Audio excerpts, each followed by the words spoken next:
unajua ukienda mtaa, sisi tukitembea mtaa, mtu anakuidentify kama kijana alitoa maiti ama kijana wa maiti. Sasa mtu akiguotea hivyo na hiyo image ule demu na kukujia kwa kichwa, sisi tuko kwa shimo. Mimi na pasta tulikuwa tumekanyaga mbao na tumejifunga kamba. Unajua kamba ilikuwa inashikwa na vijana huko juu. Hiyo kamba ndio ilikuwa balance yetu. Sasa kuna hao vijana walikuwa huko juu, walirushiwa tear gas na wakarusha tear gas wengine huko chini. Huko kwa shimo kwenye mko. Huko kwa shimo penye tuko. Vijana wakatilia kamba. Kuteremka. Sasa hiyo sisi tunaingia tu ndani ya sewage. It was between 11th and 13th of July 2024 when the nation was shaken by the discovery of multiple bodies in a dump site in Kware. Today, we host one of the people who are retrieving or recovering those bodies. He will give us his account and the experience from that day to date. His name is Peter Gacheru. Mine is Kingori Wangeshi. Peter, karibu Tuko. Asante. Kwa majina naitwa Peter Gacheru Waweru. Hapa Nairobi sina kazi. Kazi nafanyaga ni kazi ya mikono, maybe mjengo. Kazi yoyote inatokea tu. Okay. Yeah. Hapo awali ulikuwa unafanya kazi gani, ama kwa sababu wewe unajifanyia kazi ni gani? Yeah, hapo awali nilikuwa bartender. Yeah, hiyo ndio professional yangu, bartender. Kwa life yangu maybe nimefanya bartender sana. Okay. Yeah. Sasa tuingie straight kwa story. Ulijuaje kuhusu mili pale kwa Kware Dumpsite? Kware Dumpsite ni ukisema Kware ni mtaa. Kware sisi nimekaa Kware for more than 6 years. So Kware kwa Dumpsite ni place sisi kaa tunawera. So ilikuwa on a Thursday evening 11th.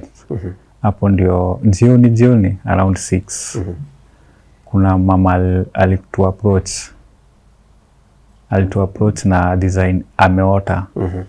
Ameota sister yake ameuliwa. Na damu yake inamsumbua, inamwambia ametupwa hapo kwa Kware Dumpsite.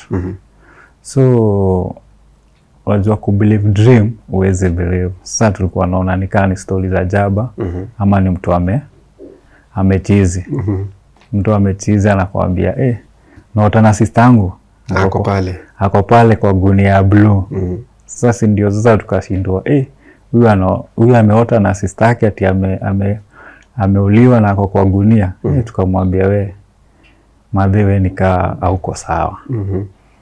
Saa madhe akatuambia mkinikonfirmia gunia mimi nawapea pesa. Akakuja na offer akatuambia atatupea 15,000. 15? Yeah. Sasa ni kuconfirm tu gunia na ni ghetto na umeambiliwa 15,000, huwezi kataa. Sasa mfungue hiyo gunia mpate mwili 15. Mkikosa mpate ni takataka bado 15. Bado 15. Okay. Hiyo ndio ilikuwa deal. Sasa madhe tukamwambia yeye juni story na kitu mwili ndio report Kware police station. Sasa Kware police station ni 100 meters kutoka kwa hiyo dumpsite. Sasa sisi tunajua sisi hatuko hapo kwa dumpsite hapo kwa tako kabisa. Sisi tuko kwa ground. Unajua kuna ground iko hapo Kware. Watu ucheza ball. Sasa jioni kama unaweza unaenda watch watu wakitrain. Sasa tulikuwa tukiwatch watu wakitrain. Okay. Sasa madhe akaenda akaripoti police station. Police station hata hawakuwa na shida na yeye. Walimwambia kama unaona sister yako wako hapo na uko na watu watakukonfirmia weenda. Sasa sisi akatuambia ashaambia polisi washamwambia uko allowed kwenda hapo. Sasa sisi vijana tulikuwa hapo, tulikuwa around 15. Sasa hiyo time Wambua akajitolea. Hii ni 6 jioni, sasa hiyo ni 6 Thursday jioni 11. Wambua akajitolea. Kasema in case tupate ama tukose tuko na pesa. Yes. Tushaidiwa pesa. Sasa madhe tukaomba kamba, Tukomba kamba hapo kwa kuna vijana walikuwa hapo kutaka walitusaidia kamba. Wambua tukafunga Wambua kamba kwa kiuno, si tukamshikia kamba akateremka. Akateremka kwa hiyo dumpsite ndani sasa kwa shimo. The same gunia yenye Maadhi anasema aliota nayo. Wambua kukata mwili. Mlishtuka? Tukastuka. Wambua kwanza akastuka juu yeye ndiye ameshuka, yeye ndiye ameiona ya kwanza. Ripoti ya kwanza kutuambia hapa kuna mwili. Wambua ndiye aliona mwili wa kwanza. Yeah.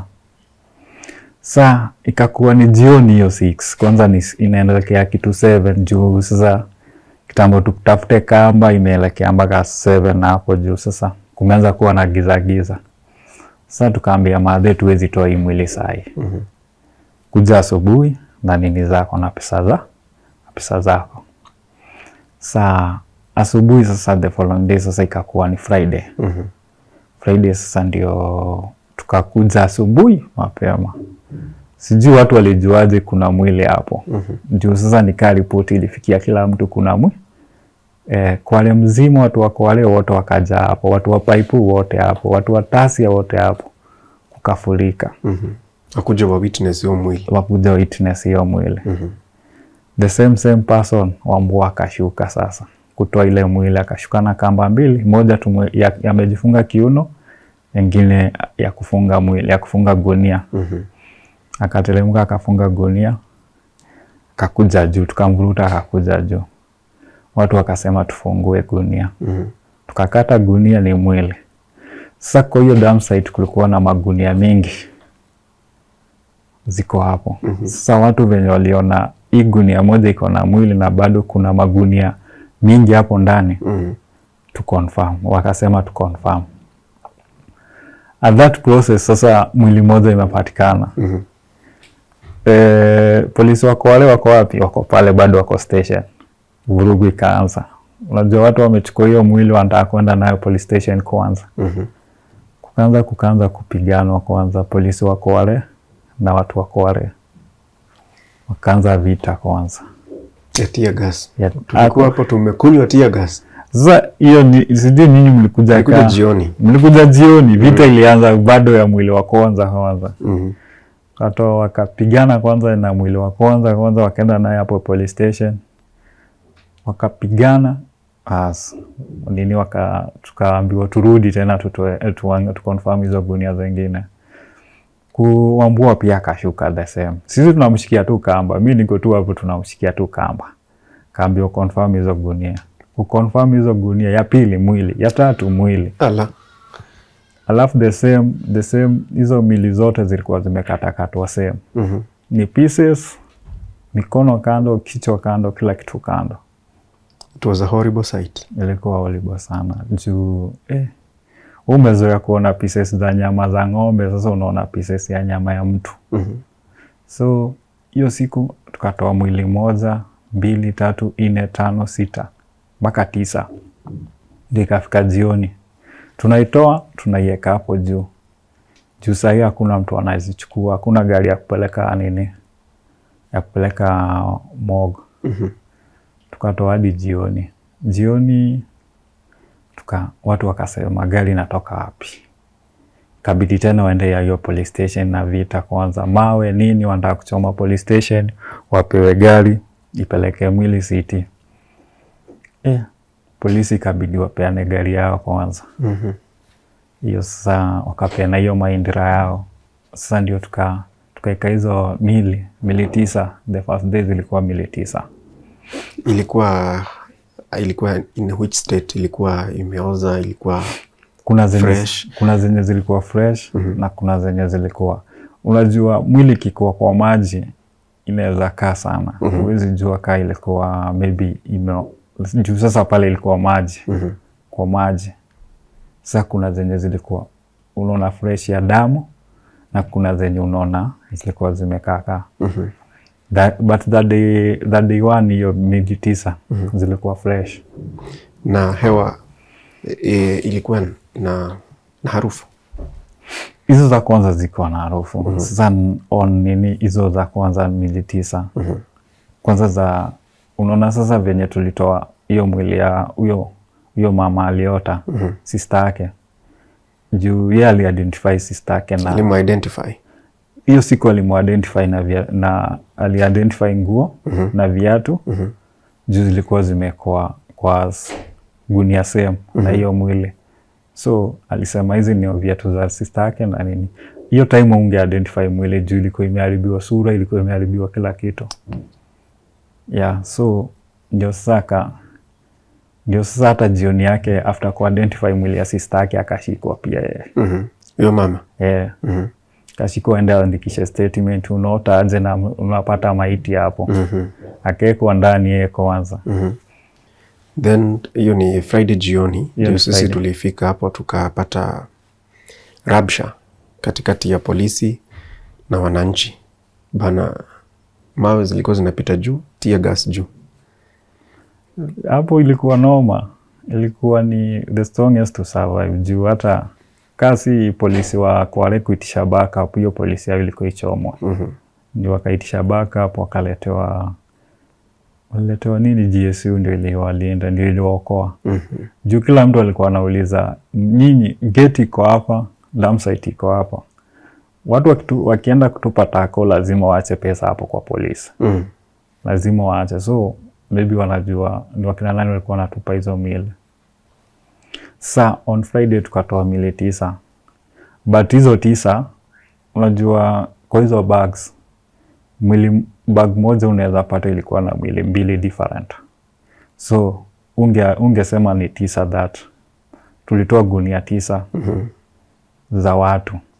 Juu wakienda huko CT venye tulikuwa wanapeleka hizo mwili, wakifanya hiyo postmortem mama wakifanya nini, kulikuwa na mwili unapata ziko kwa gunia 1, 2. So hiyo ndio ilikuwa hivyo. Na by CT unamaanisha city mortuary? Yeah.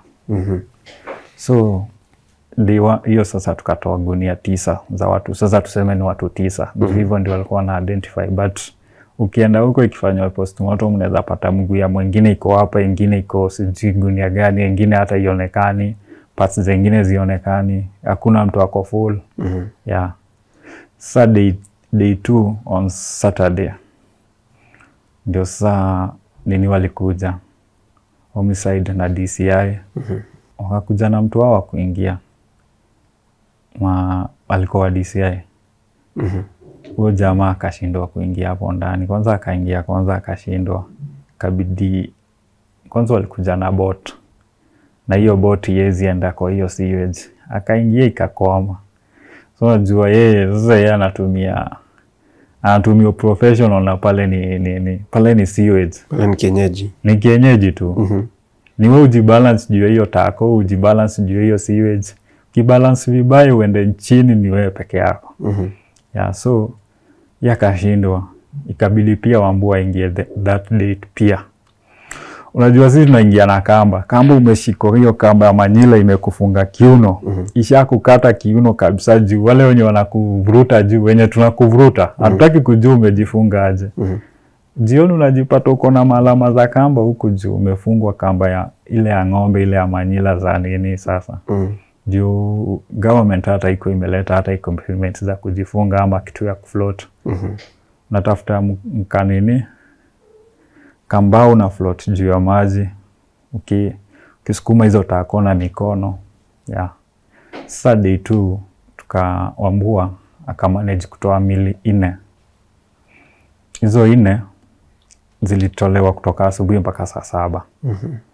Kutoka saa 7 hadi jioni kutolewa mili zingine. Juu vita ilikuwa hapo, hakuna venye tungerudi hapo ndani. Watu wakapigana, vijana wakapigwa risasi. Kuna kijana pia alipigwa risasi ya mguu hiyo day. Yana up to now sijui anakuwa bado na hiyo nini. Nimemkumbuka. Kuna kijana alipigwa hiyo day. Akiwa tu hapo alipigwa risasi ya mguu. Actually tumeimu interview. Yeah, alipigwa hiyo day. Ilikuwa on Saturday. Hiyo siku alikuja hapo, yeye alikuwa na watch watu wakitoa. So yeye akapigwa risasi. So ni mshughulikie mwingine mpeleke nini. Watu wamekimbia, ameachwa. Alisaidiwa na rasta fulani hapo. hiyo time ndio kulikuwa na hiyo scenario. Alafu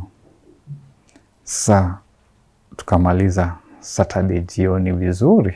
After vita ikapiganwa, tukapeleka mili CT. Wajua wenye wanapeleka mili ni sisi bado. DCI tu wanangoja nyinyi muwatolee mili muwalete hapo juu. Waandikishe ripoti, mweke kwa body bags. Hakuna kitu wanafanya. Hao watu wamekuja tu hapo. Mlikuwa mmevaa gloves? Sasa day one tuko na gloves. Ni zile gloves za kununua za 30 bob. Kuna mtu amechanga hapo 10, mwingine amechanga mbao. Amewabaia gloves. Ni hivyo tu. Kuwa na gloves ati unasema nini. Hata unaweza fika pale chini before ushuke na ile kamba ishararuka. Yeah. Saturday imeisha. Yeah, Saturday imeisha. Wamepigana, tumepeleka hizo miline city mochari huko. Kwa city pia wanatuangalia tu juu wameogopa mili. Watu wa mochari wanaogopa mili. Unajua zile zilikuwa unajua maybe wameona mwili full. Zile zilikuwa zimekatakatwa pieces. Zile zilikuwa hata ujui ni unaona tu, una identify tu mkono, maybe mguu, maybe kiuno na kichwa, maybe imeharibiwa sura. Hiyo tu. Unajua iko different. Mkono kando, mguu kando, kiuno kando, kichwa kando.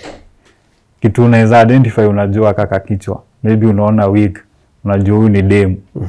Hiyo tu. Jua kuna parts unge identify uone. Sasa Saturday tumemaliza. Sunday kurudi hapo sasa tunarudi kutafuta. Juu sasa ilikuwa process. Gunia ni mengi hapo ndani. Ilikuwa ni kama swamp ya magunia. Really? Gunia mingi. Same color, zimefungua same. Hiyo mili zimefungua same. Gunia ni same. So mtu alikuwa anafanya hiyo kitu, alikuwa anaweka tu kwa gunia same. So Saturday tukamaliza tu vizuri. Sasa hiyo tumepeleka mili, kila mtu akaenda mtaa. Asubuhi Sunday mwenye sasa anaingia bado Wambua hayuko. Kumpigia ashiki simu. Watu nayo wameleta noma, lazima tu mtu aingie juu, lazima hizo gunia zote zitolewe. Nani ataingia Sunday? Hakuna. Mimi na pasta sasa. Hiyo Sunday sasa ndio tulijitolea tukaingia. Sasa kuna pasta wa vijana pia. Alikuwa kwa hiyo squad. Sasa kulikuwa Wambua, mimi na pasta wa vijana. Sasa mimi na pasta wa vijana tukaingia on Sunday. Tukatafuta, tukapata mile. Ilikuwa pia pia hiyo siku. Hiyo siku ndio tulipatanga mwili ya mtoi na mwanamke mmoja kwanza. Hizo ndio unge identify. So huyo demu mwenye alikuwa amekatakatwa, huyo sasa unge identify uso wake juu ilikuwa imepakwa Colgate. Yeye ndiye alikuwa na Colgate. Gunia yake ilikuwa na bendera ya Kenya na hizo nguo zake. So huyo sasa hiyo ndio picha yake kwa hiyo scenario yote ya Kware na ionanga tu juu. Huyo alikuwa amefanya uzambi. Juu kukatakatwa alikuwa amekatakatwa hata ikuwa fit. Hiyo ndio ilikushtua? Hiyo ndio ilinistua na huyo mtoi. Juu katoi kalikuwa kadogo. Ilikuwa ilikuwa mwili ndogo juu ni katoi kadogo. Pia ako kalikuwa kamekatakatwa. Na sasa wakati uliona huyo msichana, unasema alikushtua. Baadaye picha bado hukuja kwa akili? Sasa unajua hiyo picha huyo dem, kwa vitu zote za Kware, picha huyo dem ndio hukuja tu kwa akili yangu. Juu venye alikuwa anakaa, unaona yeye alikuwa tu fresh kabisa. Alikuwa bado na damu. Na hizo Colgate amejipaka kwa uso. Na kwanza hiyo flag ya Kenya iko tu kwa hiyo gunia. Juu ya tear gas. So hiyo picha huyo dem bado unisumbua. Lakini sasa unisumbua juu ya watu. Sasa yenye watu wananiambia, unajua ukienda mtaa, sisi tukitembea mtaa, mtu anaku identify kaa kijana alitoa maiti ama kijana wa maiti. Kaa hapo Kware, ukipata na vijana wanakuambia ndole kijana wa maiti, ndole kijana atoanga maiti. Hata mamoli wakikugotea ni aje andateka hivyo tu. Sasa mtu akikugotea hivyo na hiyo image ule demu lako kujia kwa kichwa. Yeah. Na kuota unaota na zenyewe?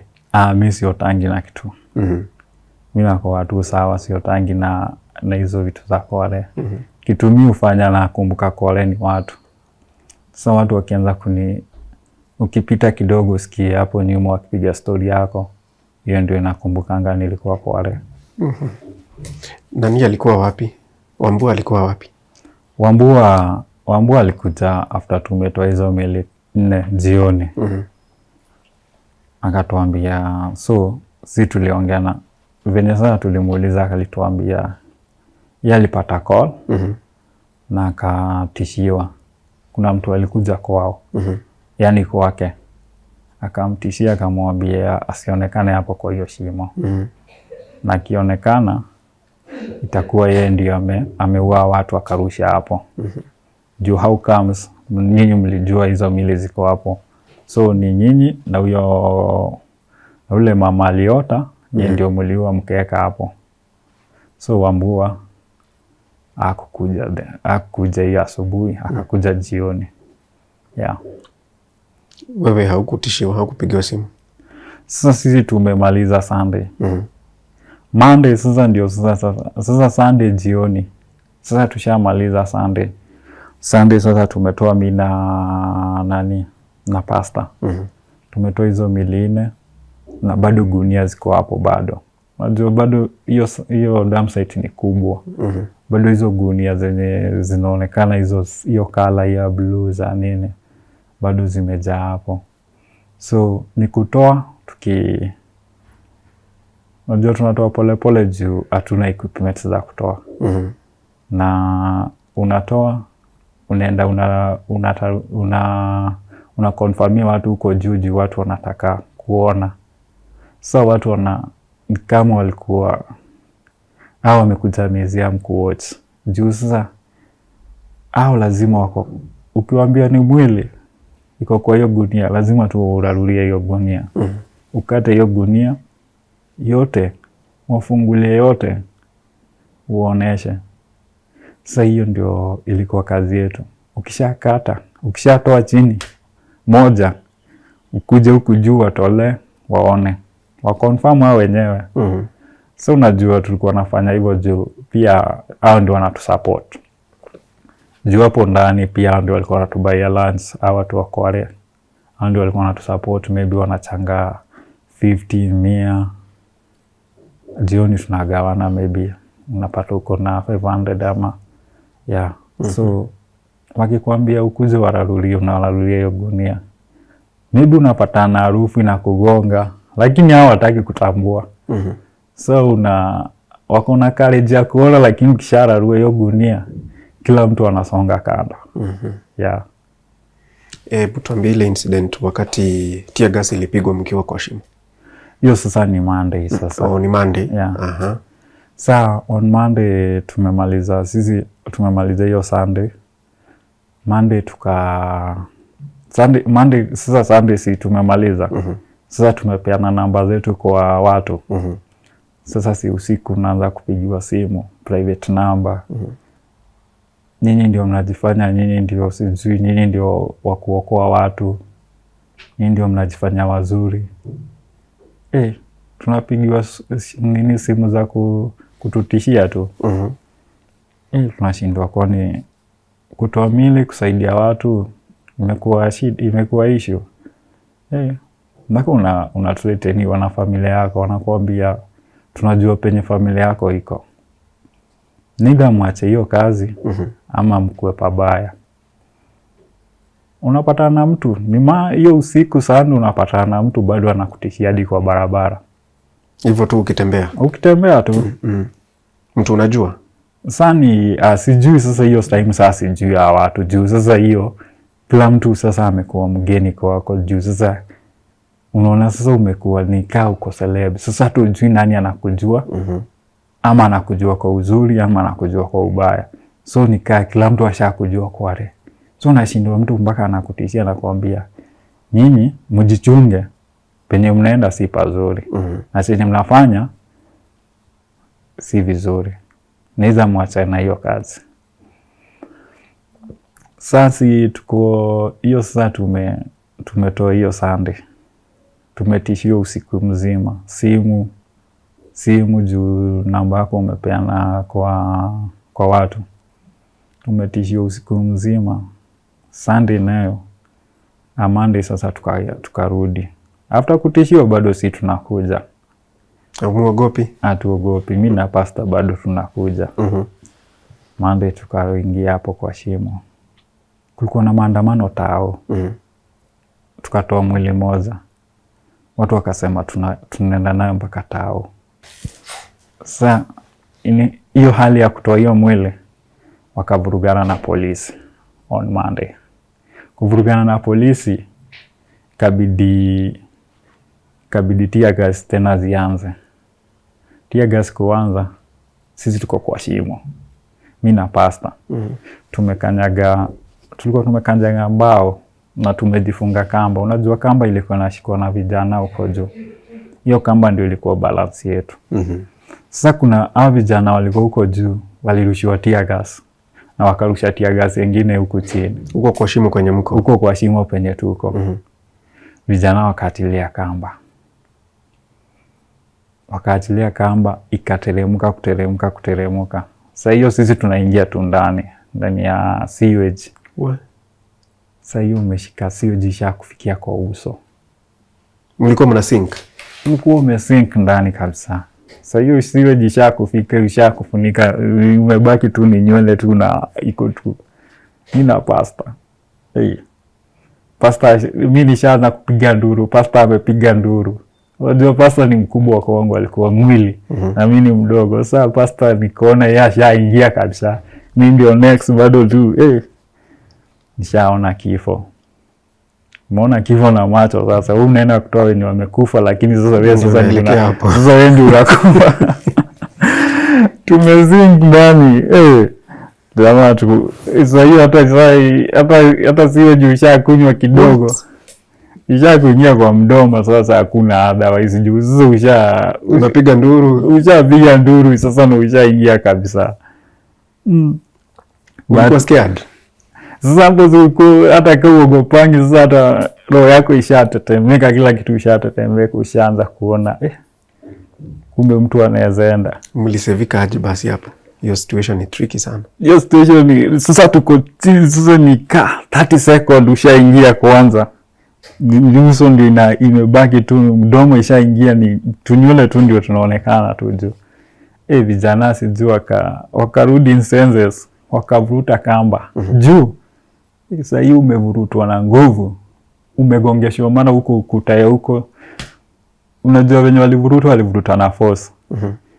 Tukagongeshwa hiyo Kware, kuna hizo maukuta sasa venye wamechimba, kuna maukuta hiyo side. So in short, mlikuwa mna swim kwa sewage? Kwa sewage. Kware si maji safi, ni sewage yenye imetumika, pipe yote nika ziwa line iko hapo. Kila kitu chafu iko hapo. So to the extent hapo mpaka kuna nyoka, kuna kila aina, kuna tutaingia hapo kwa hiyo to describe. Tueleze kwanza vile mlivyotoka hapo juu. Yaani mlipotoka kwa shimo. Unajua sasa tumetoka kwa shimo sasa. Umeona ulikuwa na kufa sasa, hata kama uogopi kukufa. Wewe sasa hiyo kifo ishakukujia. Ushata kunywa tuseme hata katamla kamoja kasi hiyo si. Ushakunywa katamla kamoja. Ujapiga tamla yako moja si. Pastor ashaniambia pastor ashaniambia hapa turudi tena, hata tu tutoke. Juzi tear gas ziko hapo, ushapigwa tear gas, ushakunywa sewage. Ushakunywa tambla moja ya sewage. Nilienda hosi by the way. Hakuna tu kwenda hosi, tukakuja hapo juu tukaletwa maji ya kunywa. Ushateremsha sewage yako ya nini moja. Picha ndo unacheka bana. Pale ilikuwa kifo. Ilikuwa kifo bwana. Unajua sasa umeenda kusave wengine na wewe ndio sasa unakufa. Hata hiyo clip naionanga kwa kuna sijui nani ameweka YouTube. Kuna jamaa ameweka naionanga ni kama unaona pahali ulikuwa. Pahali ulinusurika. Unaona pahali nilinusurika alafu pastor tunavurutwa juu pastor ananiambia puta. Uko sawa? Tukafunga hiyo kazi hiyo saa. Watu wakachukua hiyo mwili wakaenda nayo wakakuja nayo Jogoo Road. Kama wamebeba mwili tu ikiwa fresh. So wakakuja nayo mpaka wakufika Taoji wali nini?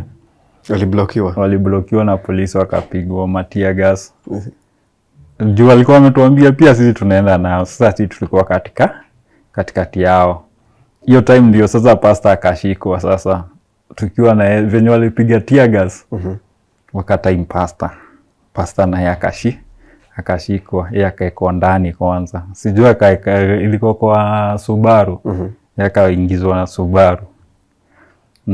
Pastor kuingizwa Subaru, pipe kukaharibika. Juu wenye walikuwa na pastor walinipigia simu. Sasa mimi nikaambia watu pastor ameshikwa. Sasa pastor kushikwa. Vijana nao nini? Wakachukulia advantage ya pastor kushikwa. Wakaanza kuvunja maduka. Wakavunja supermarket zote pipe, wakavunja maduka kila kitu. Hakuna kuingia pipe na hakuna kunini. Gari kutoka. Kabidi pastor achiliwe. Sasa hiyo ndio kuliletanga shida pastor kuachiliwa, watu kukatulia. Juu kwa kutulia kwa pipe. In short, in total mlitoa mili ngapi? In total hapo kwa Dumpsite government husema tulitoa mili 18. But mimi kulingana na venye nilikuwa hapo ground ilikuwa more than juu sisi ndio tulikuwa natoa. Na hiyo kutoa tuwezi sema tulimaliza kutoa hizo mili. Juu process ilisimamishwa na DCI na watu wa county. Yeah. So it's possible that bado kuna nyingine mliacha pale? Yeah. 100% sure tuliacha mili hapo. Na mimi ndio nilikuwa hapo ndani, so hakuna kitu naweza sema ama hakuna chenye naweza sema ni uongo ati tu kuacha mwili. Sisi ndio tulikuwa ndani, sisi ndio tulikuwa naingia. Na pia hiyo process kusimamishwa, unajua ilisimamishwa on Monday. Hiyo sasa venye tulitoa mwili watu karibu tukufe, watu wakaenda nayo mwili mpaka Jogoo Road.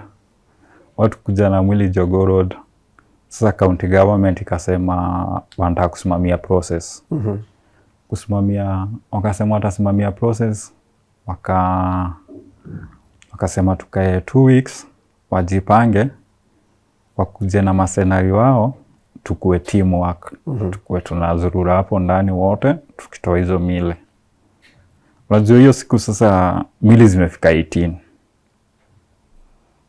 Sasa unajua 18 washasimamisha. Sasa hiyo ndio wanasema ni 18. But ukienda huko mbele juu mwili zilikuwa kwa gunia.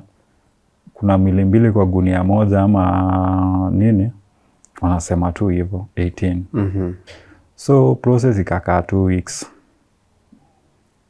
2 weeks ndio tuka resume process na watu wa county. Watu wa county wakakuja na kwanza wakasema watu wa county asubuhi before tuingie walikuja na watu wa Red Cross na nini au DCI, kila mtu wakakuja na sasa tulikuwa nafuata instruction zao. Wakimwambia nini endeni tu mpige raundi hapo. Tunapiga tu raundi. Si tunapiga tu raundi juu tunafuata instruction ya government yenye tunaambiwa ingieni lakini mnapiga raundi. Mimi hata mpatane la gunia hakuna kurarua. Ni kusema hakuna. Tukafanya hivyo siku 3 tukisema hakuna hivyo tu. Sasa ndio payment ya government. Unajua watu wengi wananionanga si uko mtaa Kware. unadhani tulilipwa. Mlilipwa pesa ngapi kwanza? Mi pesa za government zenye nimekula kwa hiyo process ni 1,000. What do you mean? Si ndio? 1,000 shillings only? 1,000 shillings. Na ilikuwa after kuvurugana. Juu hiyo after closing process walikuwa tupe sijui hiyo allowance sijui ilikuwa 1,000 per day. Sasa hiyo sasa tumelizium process. Unajua walikuja na tina budget sijui ati tutakuwa na wapea 1,000. Ikakuwa 1,000 tulikuwa vijana 20. So process yote government ili spend 20,000. So kila mtu akapata 1,000 moja. Kwanza walikuwa wanatuma na bank. Sijui ni bank gani liko hiyo message siku nini. Juu nilipatanga 1,000 after 3 days. Juu hiyo resume process. Hiyo sasa hiyo wiki ya resume process. Jioni yake badala watupea hizo do wakutupea. Ilianza kukua na stories za ajabu ati sijui mwenye alikuwa sign check, sijui kwa meeting, sijui mwenye alikuwa sijui approve pesa. Watu wakazua wakawaambia hata kesho msikuje. Sasa juu sisi ndio tulikuwa na sponsor hii process, hata kesho kaeni na hizo pesa zenyu. Unajua sasa kitu tulifanya blanda, asubuhi before tuanze hiyo process tuliandika majina na tukasign. So signature yetu ilikuwa hapo, tusha receive pesa. So hiyo ndio ilikuwa mistake. Sasa hao walikuwa wanazungusha tu hivi. Sasa walitumanga hiyo 1,000 after 3 days. Lakini si mlipata ile 15,000 ya yule mama? Mama hata sasa si process iko sasa madhi. Mwili shato hiyo sasa hiyo day hiyo sasa Friday. Mwili shatolewa ni moja sasa hapo juu. Utaitisha pesa juu sasa venye mwili itoka kufungulia watu wakasema hizo mili zingine ziko hapo, kuna magunia ziko hapo ndani. Lazima mconfirm. Sasa tukasahau story ya pesa kwanza. Watu sasa utadai juu sasa tumeambiwa tuconfirm kwanza huko chini. Sasa hata tukasahau story ya madhe. Watu kupata mili 9 hadi sasa mmesahau kulikuwa na mlikuwa make deal hapa chini na madhe. Tumesahau pesa juu sasa watu wamekuchanganya. Umeanza sasa tumeshtuka mpaka umestuka umeona mili 9 kwanza zimekatakatwa. Sasa ni tumeshtuka. Unajua maybe hapo Kware maybe uone mwili moja. Juu Kware ni crime scene. Uone maybe kijana ameangushwa na polisi. Maybe kuna kitu ili happen ama kulikuwa na mtu amecommit murder ama mtu yani mtu amejiua. Hiyo ndio sasa tunaonanga na hiyo ni mwili moja. Sasa ni kwa dumpsite. Hapo around tu. Okay. Kwa dumpsite maybe kujiua ni moja tu juu pale pia ni crime scene peke. Juu hapo ukishindwa na maisha ukiwa kwa wale hapo ndio easiest way kukufa. Hebu to describe vile hiyo Kware hiyo dumpsite iko. How deep is it? Mimi nimekaa pale 6 years. Na kwa hiyo 6 years watu wamekuwa kitupa hapo tako. Na ija kwa hizo 6 years. Sasa story ya Kware inakuanga venye tunapigiwa ngo story. Venye watu utuambia. Hiyo Kware ilikuwa ndio source ya kuunda Thika Road na Utaring Road, hiyo Jogoo Road, hiyo Utaring yote. So hiyo place ni deep na ni dangerous juu pia kuna trucks zimeanguka hapo za Wachina. Hiyo truck ukihook ni 1 million. Yani kuingia tu uhook huko ndani. Yani uhook tu weke tu nyororo tu ivurutwe. Unapewa 1 million, lakini hakuna mtu anaweza dare kuingia pale juu ni risky. Unapatana na viumbe tu hata uwezi jua ni nini. Unapatana na nyoka kila kitu. Ziko pale. Hizo mashindano zenye zimetumiwa ziko pale. Ikikudunga tu hivi ujue wewe. Ujui nini liko Na maji imetoka wapi? Ama ni ya mvua? Si maji ya mvua. Hiyo ni ziwa line ya nini yote ya paipu Tasia, Mkulu kwa Jenga, hizo siwe zote zinasanyika zinakuja hapo. It's dangerous, eh? Hapo ni dangerous sana. Ni sewage ikikushika ngozi na kuchoma kwanza. Sinakwambia after sisi tumesink. After a week hivi ngozi ilianza kutoka. Really? Yeah. Ngozi na hamkuenda hosi. Sasa watu sasa nani anakupeleka hosi? Ni zile pesa ulichangiwa ni wewe. After hapo hakuna mtu anakushughulikianga. After umesaidia watu. Unajua hiyo time sasa kila mtu alikuwa na associate na wewe. Kama watu wakubwa ama watu wa tuseme kuna mtu anataka kuonekana na wewe, aseme ulikuwa na yeye, maybe apate pesa. Maybe kuna human rights wengi wakina sisi mtaja lakini maybe alikuwa anatutumia vibaya juu time zingine anaweza kuita aone tu umepiga naye picha, maybe aseme amekupeleka therapist. Na hakuna, maybe amekuja tu pale amejenga vijana 500 wenye walikuwa hapo kwa shimo. Hiyo ndio sasa walikuwa wanasema maybe wametusaidia. Sasa hiyo amepiga picha, amewapigia picha, maybe ametuma sijui wapi huko juu. Amewapromise sijui mkimaliza hii process na wapeleka 1 week Mombasa. After process, after nini, kila mtu alienda zake. Akapromise vijana kazi. Wakaendanga hivyo. Kila mtu alikuwa anakuja pale. Mkubwa, watu wa TV, kila mtu mwenye anataka kuonekana, anataka kujifanya good Samaritan. After process anawaongelesha na waambia mnafanya kazi poa. Naweza wataka kuwapeleka mahali, maybe niwape job. Hakuna job napewango. Mliachiliwa hivyo. Naachiliwango tu hivyo. So wale vijana wenye tulikuwa nasaidiana nao pale, wengine wanakuanga tu pale, wengine ni wagonjwa juu after hiyo process, wengine walikuwa traumatized. Hujazoea kuona mwili, umeona mwili imekatakatwa. Inabidi wengine wanausi drugs. Yeah. Hiyo ndio madhara ya hiyo kusaidia. Yeah. Na wewe after that, maisha imekuwa namna gani? Maisha yangu imekuwa ngori sana. Mi kwanza ulia county government ya Nairobi sana. Juu pia walini approach. Mpaka wakaniandikia recommendation. Ya kufanya nini? Ya kufanya kazi city mortuary. Na unaweza fanya? Mi nafanya city kaa kawaida tu. Then what happened? Sasa waliniandikia recommendation. Nilienda City Hall kwa ofisi ya Sakaja.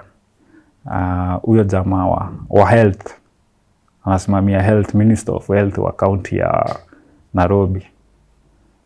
Kaniandikia recommendation ya city mortuary. Kwanza ameniandikia above person is Peter Gacheru wa Weru. Anaweza work under any environment. Sasa wamenilifaa kwenda city mortuary hapo. Nikapeleka hiyo city mortuary. Kapatana na huyo head wa city mortuary huyo. Kaniuliza unexpect salary ya ngapi? Kamwambia anything above 30.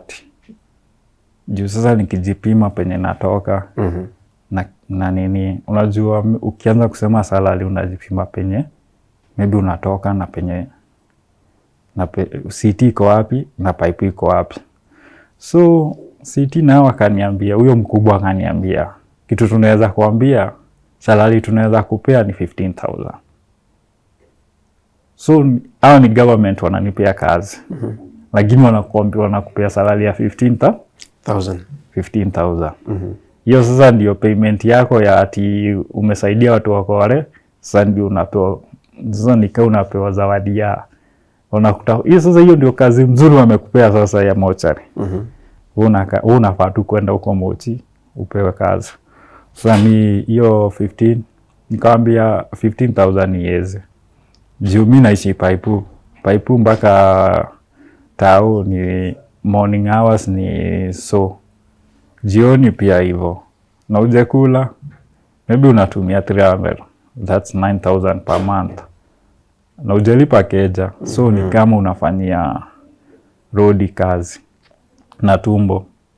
Sasa nikaambia hiyo yezi Kaniambia tutakupigia simu tukidiscuss na wacha tupigie ule mwenye alikurecommend huku tutaongea venye itakuwa.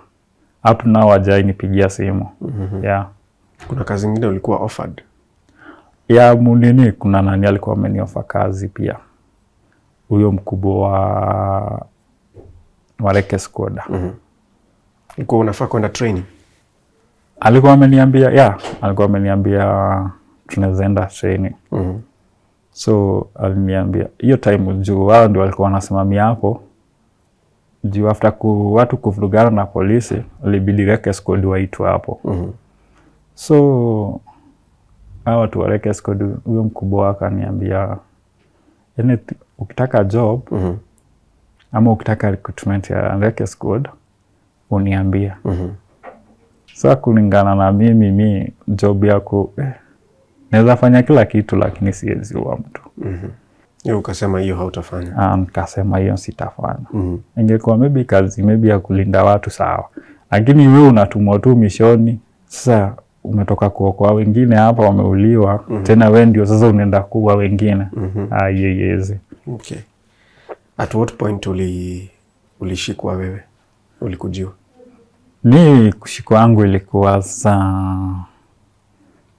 unajua sasa Monday tumekunywa ka sewage. Hiyo sasa hiyo umekunywa ka sewage, watu wamepigana usiku, watu wameenda na mwili, jioni yake tena unashikwa. Unakujiwa tu. Na hiyo kushikwa yako iko related na mili? Yeah.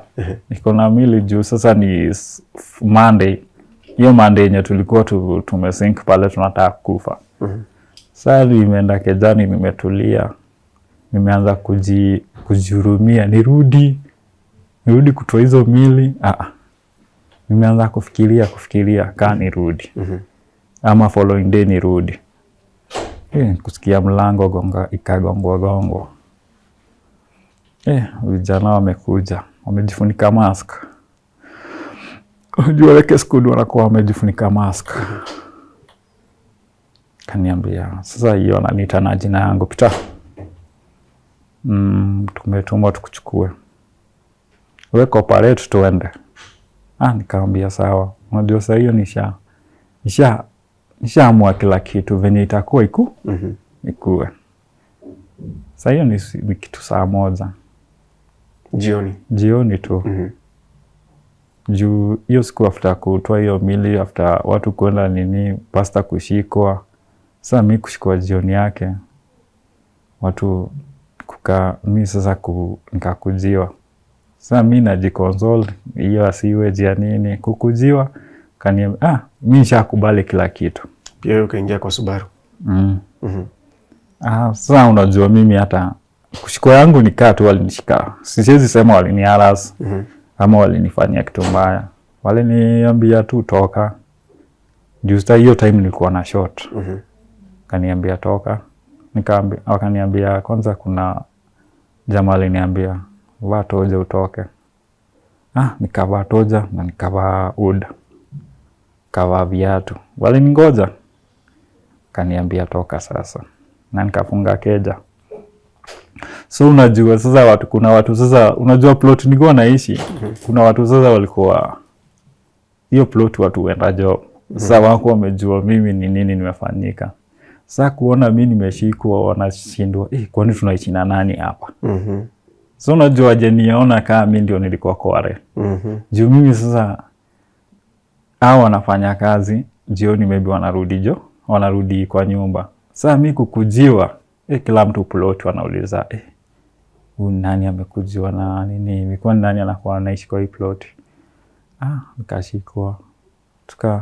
Nika kwa gari yao, sijui penye niko. Kanizungusha kitu mpaka usiku kitu saa 5. Kitu saa 5 si gari yao sijui ilikuwa inataka kuwekwa mafuta. Sasa huyo driver wao kufungua juu walikuwa watatu. Sasa walikuwa 4 plus driver. Sasa kuna wenye walikuwa driver na mwingine alikuwa amekaa mbele. Sasa mimi Mimi nilikuwa nimekuwa katikati ya wawili huko nyuma. Sasa ndio driver akafungua mlango, wakaenda akataka kuweka mafuta. So ndio niliona Naivas ya Kiambu. So unajua Kiambu Road, najua Kiambu Road. Sasa nikaona Naivas. Ukiwa ndani ya gari huko unaona nje? Sikuwa naona nje. Sasa venye alifungua mlango, unajua alikuwa sasa anataka kwenda kufungua tanki ya mafuta. Sasa sijui hiyo tanki alienda kufungua tanki ama alienda sijui kufanya nini. Alifungua tu mlango kutoka hapo petrol station. Sasa mimi nikaona kuna Naivas hapo. Hiyo sasa ndio nilijua niko Kiambu saa 5 usiku kutoka pipeline. Unajua sasa hiyo sasa ni time, sasa niko kwa sasa unajua sasa venye walinishika, waliniambia cooperate, zima simu yako, kila kitu. Nikazima, juu walikuwa wananiongelesha tu fiti, ati si wako wananiana, so wananiambia aje. Juu sasa ni vijana, maybe ni Gen Z, walikuwa vijana tu. Kaniambia kijana, si tumepewa order. Nikazima simu yangu sasa. Order ilikuwa ya kufanya nini? Ya kukufanya nini? Order yangu ilikuwa ya kuninyamazisha. Sasa walikuwa wananipea warning. Okay. Niachane na hiyo kazi. Ya kutoa mili. Na nitokee Kware. Ama sasa familia yangu ikuwe pabaya. Na is that the reason yenye ulitoka huko? Sasa reason ya kutoka Kware ni after that si kutoka Kware. But sasa unajua sasa na wakanda hao sasa. Juu sasa pia ilifika place sasa venye walikuwa wananiambia tufuate venye nani wanasema au DCI. Wakisema mwili hakuna. Sasa hiyo ndio sasa tukaanza kufuata hiyo process venye wanasema. Okay. Wanasema. Okay. So hiyo kushiko akaniambia tukiendanga tu tukiwa hapo nao kwa gari, hiyo process kutoka pipe wakinizungusha hivi. Niyo tu story yako wale walikuwa wananiambia, bro unafanya kazi fiti. Lakini sasa wakubwa wataki hiyo kazi. So fanya tu venye wanataka. Yeah. Uliachiliwa saa ngapi na under what circumstances? Hawakukuumiza? Wakuniumiza, siwezi sema waliniumiza ama walinitesa. Kitu walinifanyia ni warning. Mimi sasa walikuwa wanani warn tu. Yeah. Walikuachilia saa ngapi? Waliniachia hiyo saa 5. Hiyo sasa after hapo sasa kuna niko Naivas, kaniachilia saa 5 huko Kiambu. Ukarudi pipe? Si nikarudi pipe sasa hiyo saa 5. Juu sasa ningefanya nini? Juu nilitembea mpaka hapa Muthaiga, ni usiku. Juu kukuwa na gari. Yeah. Na huku unaogopa? Sikuwa naogopa. Hizo siku kulikuwa kubaya sana? Kulikuwa kubaya, lakini sasa mimi sasa kuna kitu naogopanga. Okay, so ni nini ilifanya ukatoka pipeline basi? Kutoka pipeline ni story ya Kware. Na si kutoka ati juu nilitishiwa ama nini. Nilitoka pipeline juu ni at least nikuwe na peace ya mind na watu wa Kware. Juu sasa Kware ilikuanga Kware nilikuanga nikitembea tu hivi. Kila mtu anani associate na maiti. Kila mtu ananiona ni kama mimi unachukuliwa we nikaa tu mtu wa maiti. Unatembea kijana wa maiti, unatembea undertaker. Sasa hiyo scenario yote ya mpaka unajishuku, kwani nilifanya kitu mbaya kusaidia? Juu kila mtu anaku associate na watu wa maiti. Yeah. So kwa hivi sasa maisha yako namna gani kwako? Sahii maisha yangu haiko sawa. Juu after process yote, maybe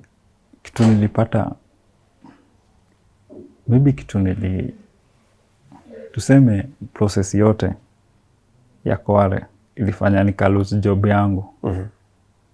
Juu penye nilikuwa na work hiyo process yote wakina nani polisi walikuwa wanakuja kwa huyo bosi wangu. Wanamthreaten. Sasa ikabidi ameniachisha kazi. Juu hataki pia yeye akue waingilie job yake juu maybe job ya club maybe watakuwa amwekelea vitu nini. So hapo ndio nilipotezanga kazi. Yeah. Lakini hivi sasa unapokea threats? Sasa sipokei threat ya mtu. Naishi tu maisha poa. Lakini si ile maisha nilikuwa naishi kitambo. Unajua sasa kila mtu anaonanga maybe nililipwa niko na pesa. Maybe naishi maisha mbali, maybe nilitoka Paipu. Nililipwa pesa mingi maybe. Hakuna pesa nililipwangwa. Niliamua tu kutoka Paipu juu ya health yangu na peace of mind. Hakuna pesa ya government walinipea. Unajua naonanga, unajua kila mtu ananitexting. Unapata Moli uliondokea mtaa. Uliondokea, yani ulifanya shughuli wewe ukaomoka ukatusahau. So unashindwa utamjibu aje. Anakutext jioni bana nitumie so. Najua mimi niko pabaya hata sina kitu. Sasa naona nikaa sasa na walenga. But mimi hakunanga kitu nakuwa nayo. Pia mimi nasafa venye wanasafa. Hata nasafa zaidi juu time si kusaidia ule mama ama tu kusaidia ule mama tulikuwa na kazi. Yeah. Na utawahi rudi Paipu? Paipu mimi huenda. Saa zingine huenda kutembea. Huenda hata juzi ilikuwa kitu jana nilienda kutembea. Hiyo siku naenda kutembea kumbe ndio Dumpsite pia inachomwa. Juu government iliamua kuchoma hiyo. Sijui alimwaga kemiko gani hapo hiyo. Kuna kemiko amemwaga ikachoma hiyo tako. Yeah, nilikuwa huko kutembea. Na haikuangi picha poa nikitembea huko juu kila mtu ananiona tu kaa nini. Now that umesema ilichomwa, status yake ni gani saizi? Status ya Paipu sahi hapo Kware Dumpsite huwezi access. Juu government ilipeana, kuna vijana wako hapo. Kuna vijana wanajilea hapo au kuokota tako. So hata mtu wa media hawezi enda hapo. Sasa imefensiwa. Lakini huwezi access. Hata watu wa Kware wenyewe. So kuna watu wanatupa takataka bado? Takataka bado inatupwa. Hata mili kutolewa takataka bado iliendelea kutupwa. Okay. So ni kitu tu ilikuwa ya kukava kitu juu ingekuwa ni kitu wajui nani amefanya hivyo, maybe wangesimamisha kutupa takataka hapo. Wafanye uchunguzi. Lakini government ilikuwa najua nini na happen hapo. Yeah. Na yule kijana alishikwa anaitwa Jumaisi, wewe ulikuwa unamjua? Jumaisi tulikuwa namjua. Juu venye nimekaa Kware, Jumaisi alikuwa anauza line hapo kwa Leri. So Jumaisi amekuwa akiuzanga line. Hata ukienda Kware ulize Jumaisi, kwa Leri hapo Mukuru huko nini kwa Ruben, ulize Jumaisi. Watakuonesha kibanda kake hapo kakuuza line. So during the day alikuwa anauza line. Sasa siwezi mtetea ama niseme, lakini hakuna venye mtu mmoja anaweza huwa watu wote. Ushike tu mtu mkatakate ukiwa peke yako. So kuna venye walituficha vitu hapo. Jumaisi kushikwa akashikwa. Kushikwa kwa Jumaisi na kutoroka kwa Jumaisi pia sisi ndio victim. Sasa Jumaisi alishikwa akatoroka. Pia polisi wakaanza kututishia. Na wamemshika na ametoka kwa cell zao. Nikaa sisi ndio tulienda kumtoa. Ama sisi ndio tulimwepesha cell. After kutoka hivi, simu ndio hizi.